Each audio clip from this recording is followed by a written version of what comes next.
tardes. Agradezco esta invitación a participar en esta Semana Nacional de la Conservación, que por cierto vengo desde Autlán, Jalisco, uno de los campus de la Universidad de Guadalajara, y que teníamos el día de ayer invadido de niños, de escuelas, viendo la exposición que allá se hace también con motivo de esta semana, como uno de los distintos eventos que se hacen alrededor del país para tocar este tema de conservación. Bueno, espero que aparezca la presentación en algún momento.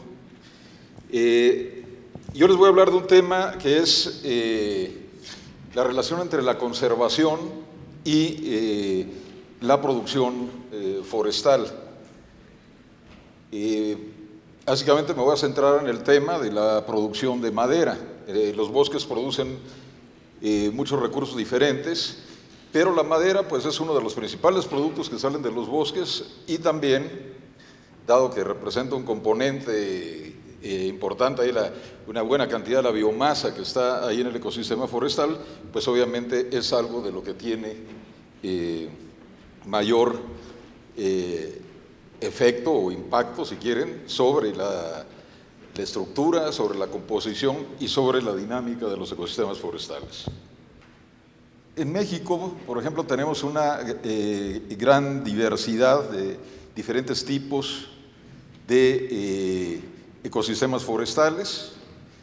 De manera general, todo lo que llamamos forestal, si utilizamos el concepto latino del origen del concepto de forest, pues era prácticamente todo lo que estaba fuera del centro de población, fuera de las villas y de las ciudades, y fuera de las áreas agrícolas y de los pastos. Entonces todo lo demás que quedaba era el forest, era pues bosques, selvas, matorrales, lo que en español llamamos montes, y tenemos una gran variedad ahí de tipos de ecosistemas. Aquí en México, bueno, distintos bosques, decimos de zonas templadas, pero cuando hablamos de pinos, pues tenemos pinos desde casi el nivel del mar en condiciones cálidas, tropicales, hasta zonas de alta montaña.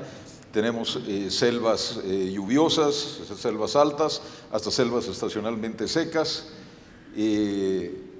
matorrales de zonas áridas, en fin, una enorme variedad de ecosistemas.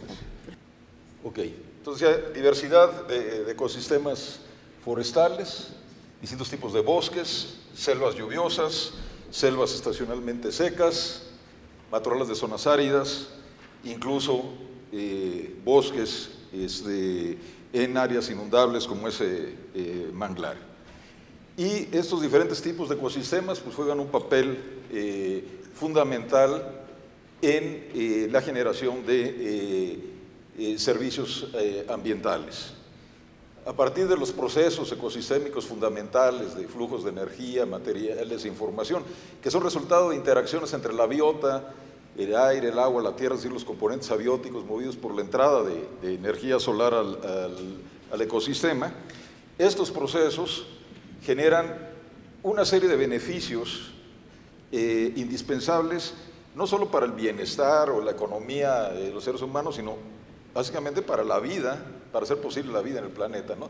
Es el soporte de las condiciones que hacen posible que vivamos aquí, la regulación de cosas como el clima, regulación tanto biofísica como biogeoquímica del clima, el suministro de recursos naturales esenciales para sostener la vida en comunidades rurales o para sostener industrias, y también una serie de cosas que identificamos como valores culturales derivados de los ecosistemas.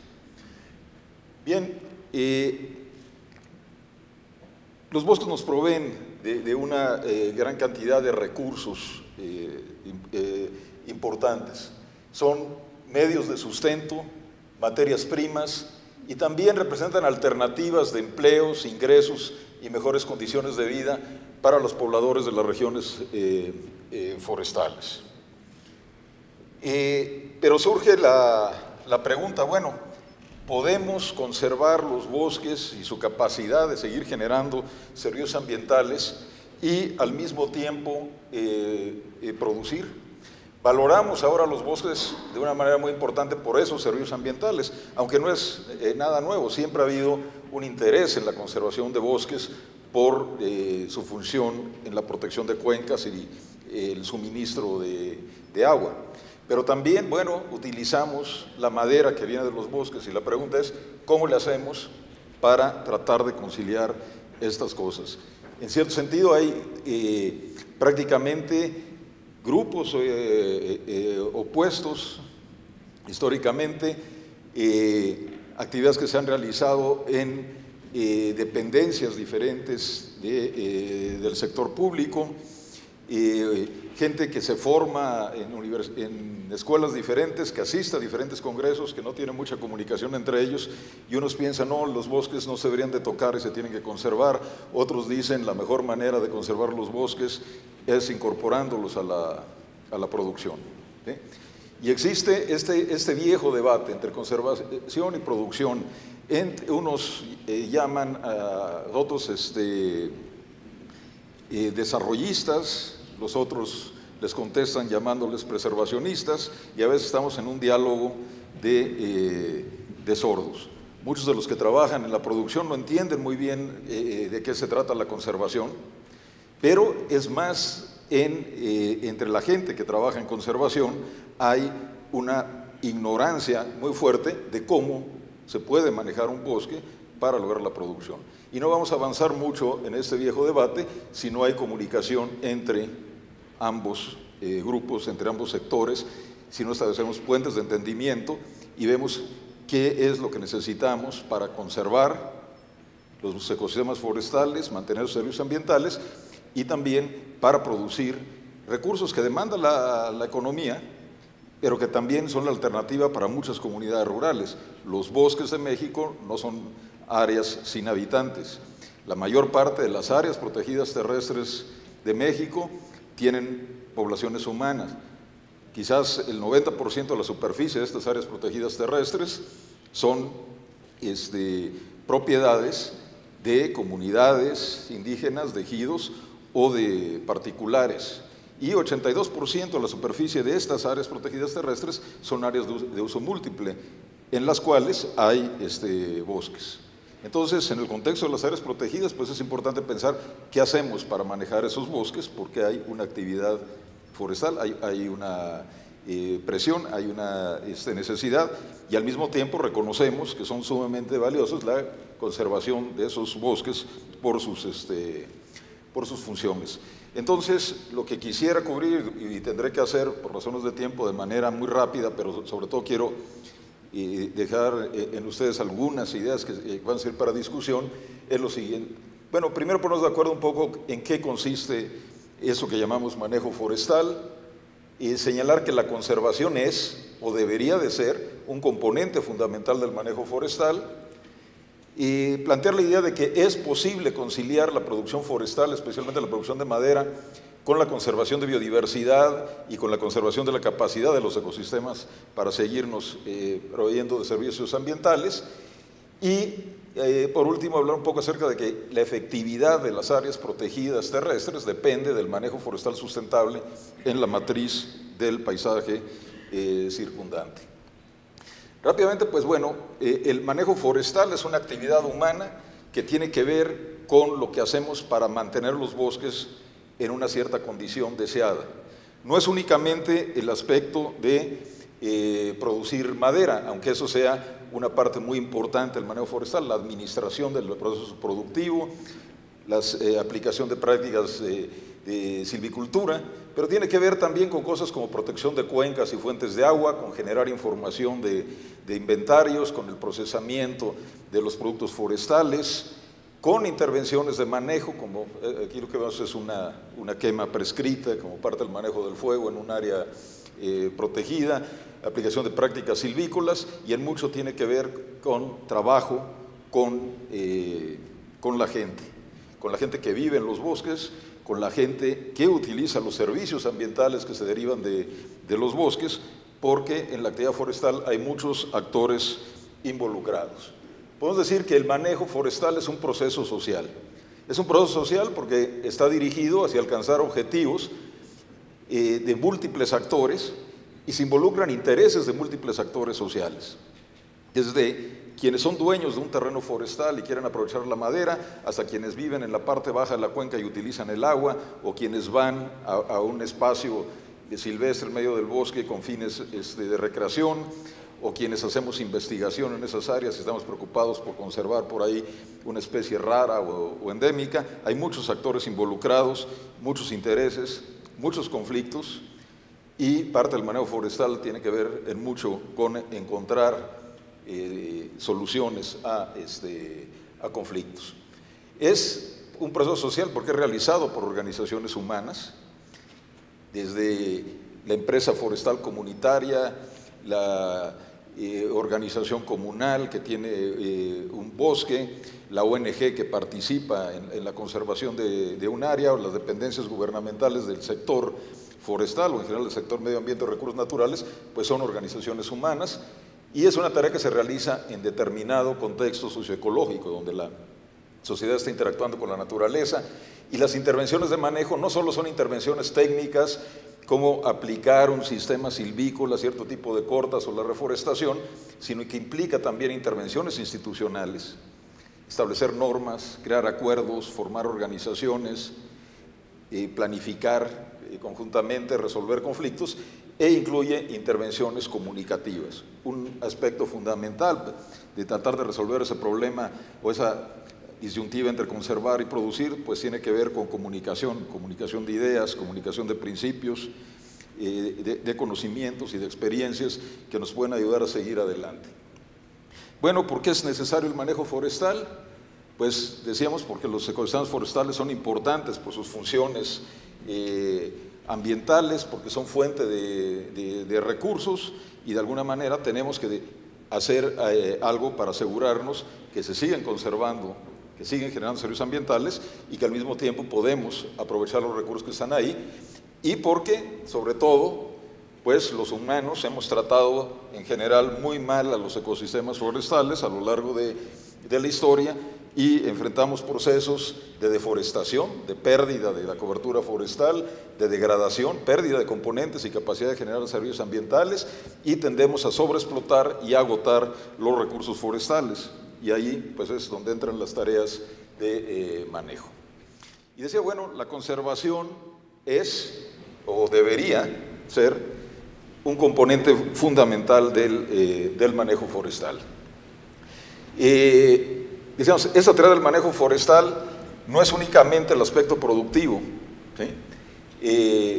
Es una tarea que ocurre, intervenimos sobre las áreas forestales, sobre los ecosistemas de bosques y de selvas, pero decíamos es un proceso social, entonces estamos ahí en la interfaz entre los sistemas de la naturaleza y los sistemas de la sociedad. Para un lado pasan recursos, servicios, del otro lado intervenciones de manejo, desechos, impactos, y finalmente pues, el manejo forestal está allí en medio, ¿sí? Y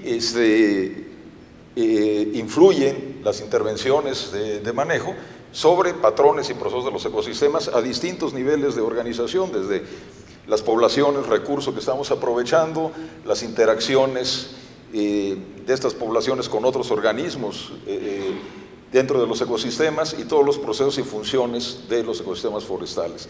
Y lo que se hace manejo está condicionado por las condiciones sociales con sus distintas dimensiones culturales, políticas, económicas, demográficas, etc. Y el manejo pues incluye, sí, la producción, pero un aspecto fundamental, y lo pongo en la base de este triángulo, incluye la conservación, y también otro aspecto es la restauración o rehabilitación de las áreas forestales que han sufrido procesos de degradación. Entonces, quisiera dejar esta idea, este concepto de un manejo forestal integral, en el cual estas son tres componentes fundamentales interrelacionados e interdependientes. Bueno, y pasando a la conservación y en relación al manejo forestal, muchas veces cuando se habla de conservación, y me ha pasado mucho cuando hablo en un público centrado más en la producción forestal, piensan la conservación es conservación de especies carismáticas, por razones éticas o estéticas, ¿sí? Aquí tenemos algunas de las estrellitas del lugar donde trabajo, que es la Sierra de Manantlán. Este colibrí, Selasphorus rufus, que vuela en la temporada invernal desde Alaska hasta el centro occidente de México. Por cierto que es feliz en áreas donde ha habido incendios forestales severos y se han abierto claros, o la otra alternativa es en lugares donde ha habido cortas a matarraza para producción de madera, porque las salvias crecen ahí, es lo que le gusta a este. Bueno, está un trogón, el pájaro bandera, tenemos jaguares, magnolias, venados, etc. ¿Sí? Y mucha gente piensa, bueno, cuando hablamos de conservación de biodiversidad, pues estamos pensando en estas cosas. Desde luego que estamos pensando en estas cosas, es parte importante, pero también hay otros aspectos que son fundamentales o aún más importantes de la biodiversidad, y es que los ecosistemas funcionan por las interacciones de la biodiversidad con los componentes abióticos. Por ejemplo, las interacciones biofísicas de la cubierta, del bosque sobre el suelo, pues intervienen en el balance de energía entre la Tierra y la atmósfera, es decir, en la regulación biofísica de las condiciones climáticas, y también intercambian gases, intervienen a través de la captura de carbono, por ejemplo, en la regulación biogeoquímica del clima. Hay así una serie de funciones fundamentales. Parte de la biodiversidad que nos interesa conservar, y digamos la mayor parte de esa biodiversidad, ni siquiera la vemos, y ni siquiera, la mayor parte de las veces, sabemos los nombres de las cosas que están ahí. Toda la diversidad escondida de bacterias, protozoarios, hongos, invertebrados en el suelo, por ejemplo, de los cuales depende la descomposición y mineralización de la materia orgánica, la dinámica del carbono y los nutrientes, la fijación biológica del nitrógeno, el papel de las micorrizas en nutrición de plantas, son funciones fundamentales de la biodiversidad, de las cuales depende que funcionen los ecosistemas. Otras cosas como las hierbas del sotobosque, las cosas esas que pisamos cuando vamos de visita al bosque, que ni siquiera nos fijamos en ello, y se nos olvida que el bosque es algo más que árboles. Pues tanto los silvicultores, que hacen énfasis en los árboles e ignoran el sotobosque, como mucha de la gente que está preocupada por la conservación de los bosques y solo piensa en que si un lugar se quema inmediatamente hay que reforestarlo con árboles, se les olvida que el 80-90% de las especies de plantas, por ejemplo en un bosque de zonas templadas, son hierbas y arbustos. Ahí está la mayor parte de la diversidad. Es el componente más sensible a intervenciones de manejo y tiene una importancia desproporcionada en relación a su biomasa en los procesos de los ecosistemas. Estas hierbitas son las que retienen nutrientes y cobertura del suelo y mitigan el impacto de las intervenciones de corte. Son los que protegen al suelo, retienen los nutrientes. Hay cosas ahí asociadas con fijadores, microorganismos fijadores de nitrógeno, como Lupinus. Influyen en la regeneración arbórea, tanto en competencia como en la facilitación de procesos. Algunas funcionan como nodrizas de las plántulas de los árboles, son hábitats de la fauna silvestre, sitios de anidamiento, refugio, alimento, y le dan resistencia a las comunidades, a las especies invasoras. Y además proporcionan forraje y una serie de plantas útiles. Entonces, cuando hablamos de conservar, en relación al manejo forestal, pues nos interesa conservar ecosistemas, sus componentes, patrones, procesos y funcionamiento, porque esto se refleja en la generación de servicios ambientales, el mantenimiento de valores naturales y culturales, pero también nos interesa conservar la base de recursos y la productividad de sitio de la cual dependen los recursos. La idea de conservación es muy vieja en el manejo forestal, pero una cosa curiosa es que se ha olvidado o por lo menos distorsionado en un periodo que se inicia por ahí en el siglo, principios del siglo XIX. Yéndonos un poco a la secuencia de la historia del manejo forestal en Europa, que es la que está más documentada y la que más ha influido después en el resto del manejo forestal en el mundo. Era importante conservar los bosques en la Edad Media porque protegían las fuentes de agua de las ciudades, porque la madera era uno de los principales recursos. Ven aquí el cargador de leña durante el invierno, es combustible, sirve para hacer disponible alimento a través de cocinarlo, sirve para calentar las casas, ¿sí? Y sirve como material de construcción y para instrumentos diversos, pero es pesado, difícil de transportar y hay que conservar las áreas forestales cerca de los centros de población, en una época en la cual pues este es uno de los medios de transporte, ¿sí? Entonces hay que conservar bosques cerca de las ciudades, y también es el lugar donde se apacentan los cerdos y otros animales, y es un área de producción de alimentos. Son tierras de agostadero para la ganadería, son cotos de caza. Entonces había una idea de conservación y había una normatividad de conservación, y muchos bosques se conservaban como bosques comunales. Pero después, con la expansión colonial, con el surgimiento del capitalismo como la formación económica dominante, con la formación de los primeros estados nacionales que se convierten en metrópolis coloniales, pues resulta que la madera era un recurso estratégico, porque con eso construían los barcos mercantes y los barcos de guerra, y se la pasaban haciendo lo que se ve aquí, los ingleses contra los franceses, en el caso de la batalla de Trafalgar, pero siempre peleaban con los holandeses, los españoles, los suecos, todos estaban demandando madera para luego tirarse cañonazos y hundir barcos, como el Santísima Trinidad, que se hundió en Trafalgar, que estaba hecho totalmente de caoba de Centroamérica y de las Antillas, ¿sí? Entonces entra el control gubernamental o colonial centralizado de los bosques.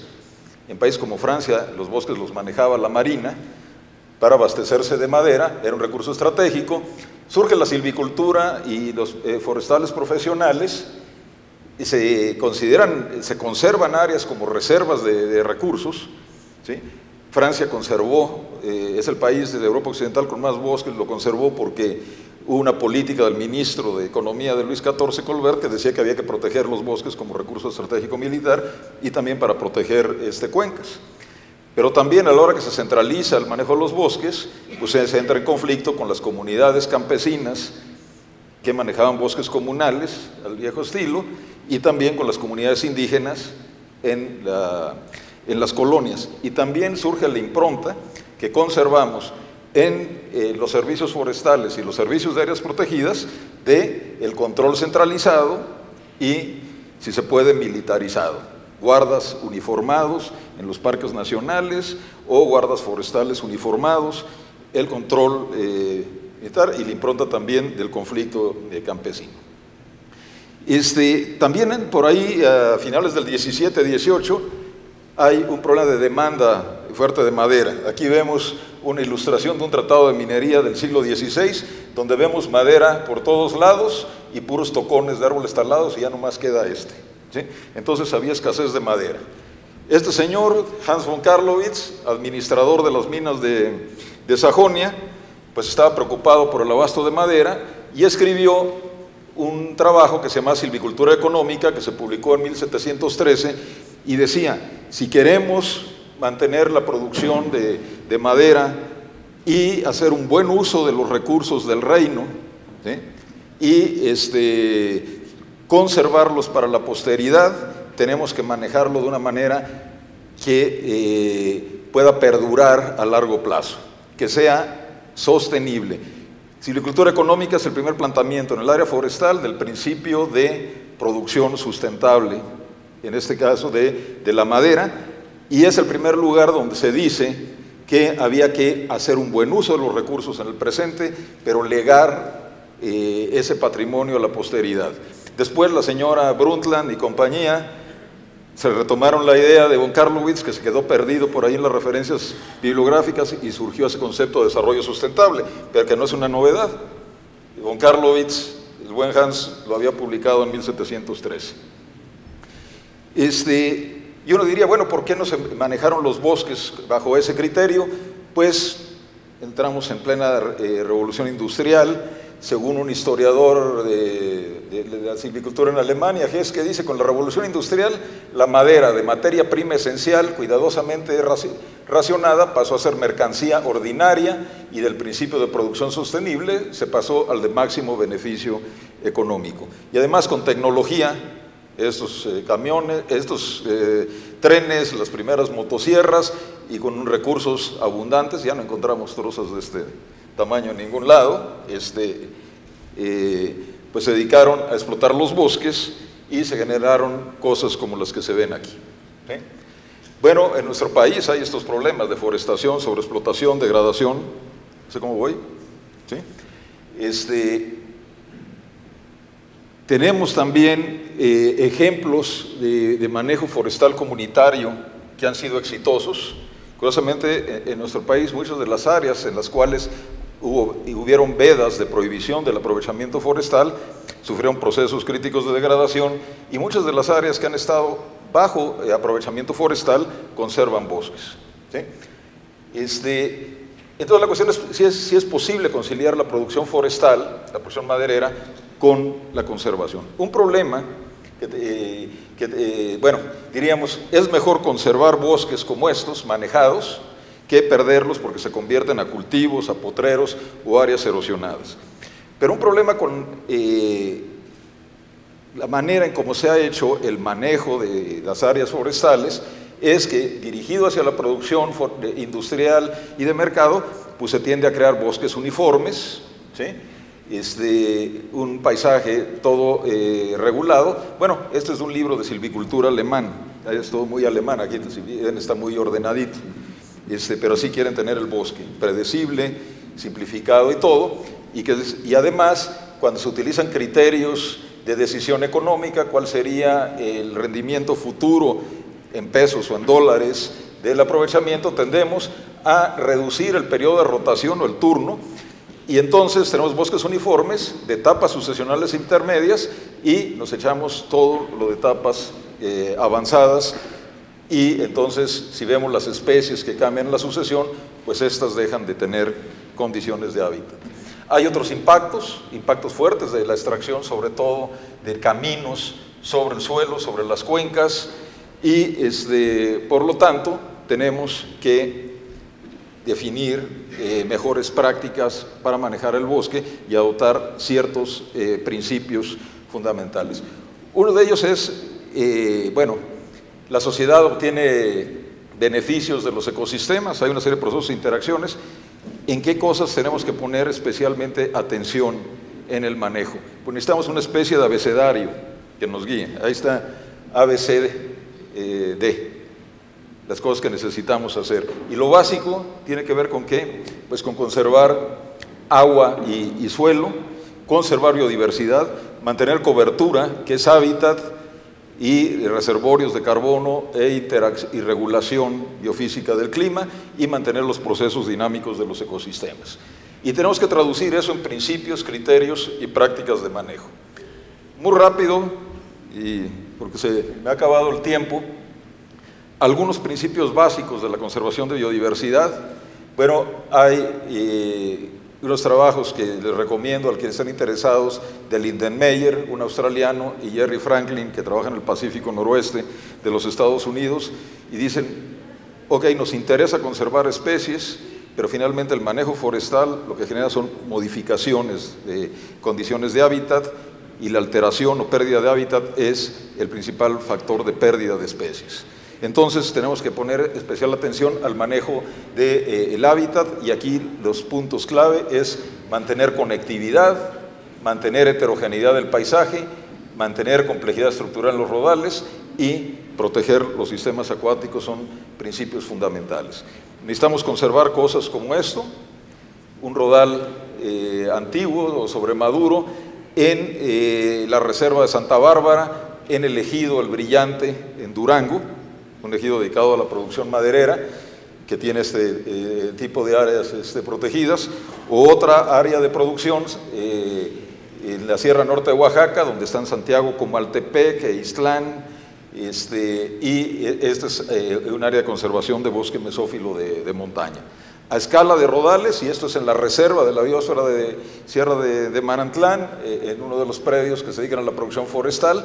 Pues bueno, las prácticas silvícolas, aquí están los árboles semilleros, y aquí está la regeneración, y bueno, hay prescripciones para mantener árboles muertos en pie, dejar residuos leñosos gruesos caídos, árboles latifoliados que sirven como alimento para la fauna, sus semillas, por ejemplo, de los encinos, y pues incorporar también la investigación y el monitoreo como parte del manejo, y pensando como forestales, pues también otra de las cosas que hacemos, aquí está lo que será el renuevo de la gente que se dedique después a tratar de conservar bosques y hacerlos producir de manera sostenible.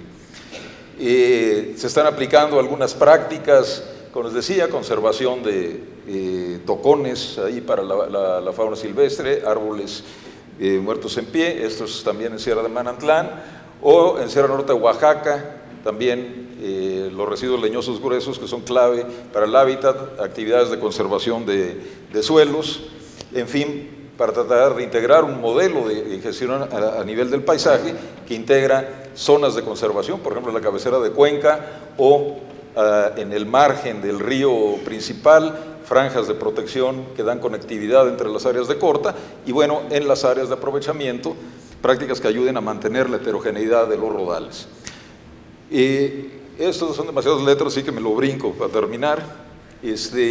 La idea es que una buena planeación de las unidades de manejo para la producción forestal debe de integrar, aparte de las áreas de producción de madera, combustibles, productos no maderables, forraje para el ganado, paisajes y para el turismo y actividades de recreación, con áreas de conservación para mantener biodiversidad, para la regulación del clima y del ciclo hidrológico y la protección de cuencas. Es decir, pensando en un manejo para uso múltiple que nos permita conservar las áreas forestales.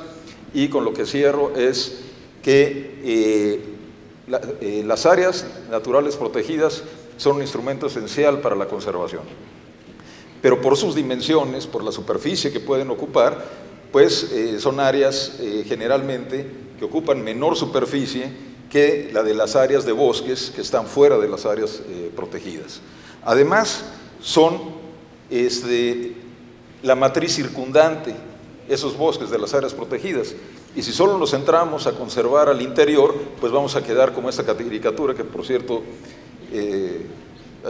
tiene más de 30 años, que fue publicada en un periódico. Entonces necesitamos pensar en el manejo de la matriz circundante y en la importancia que tiene el manejo de los bosques alrededor de las áreas protegidas para mantener su integridad. Y dentro de las áreas protegidas, pues muchas de las áreas boscosas están en zonas de uso múltiple, en zonas de amortiguamiento, y la producción forestal es una de las alternativas que ayuda a lograr la protección estricta y mantener la integridad y la viabilidad de las zonas núcleo o intangibles que queremos mantener intocadas. Entonces, el manejo forestal que integra conservación, producción y restauración, pues es algo que tenemos que tener en mente y tratar de cruzar ese puente y esa incomprensión entre lo que es la actividad de conservación y lo que es la producción. Gracias.